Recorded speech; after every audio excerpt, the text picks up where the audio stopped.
The Calgary Stampede is all about community, bringing together people from all over the world and everyone that calls Calgary home, and that includes the LGBTQ2+ community. Now, what started as a grassroots movement to make the Stampede more inclusive has grown to an entire day here at Stampede. I caught up with the organizer earlier on this week and a few others who say that this makes the Stampede a place for all.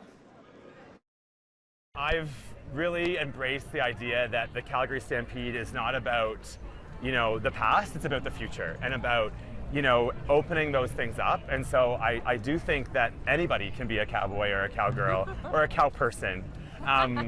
But I think that there's some work to do. For over a century, the Calgary Stampede has welcomed visitors from all over the world, but only recently has it really opened up its arms to the LGBTQ2+ community.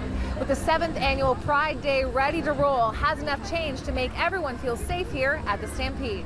We welcome people and we give them fun name tags that have Stampede names like Sassy Lassie or Raunchy Ranch Hand.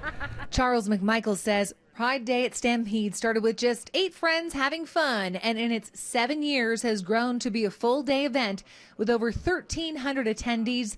And this year, there's a full day of entertainment as they carve out a safe and inclusive space at one of the oldest events in the country. This year was the 50-year anniversary of the Stonewall riots in New York City, often credited as the start of the modern Pride movement. And one of the central parts of that riot was people in drag. And so we have asked Carly York-Jones and Moby Dick, a drag queen and a drag king, to come back this year and perform for us on the stage. It's a great way to entertain, but it's also a great way to be visible. Even in 2019, being out in public can be hard. Everyone thinks that everyone is out and it's okay to be gay. Well, there's certain areas and pockets of the country that still is not that great.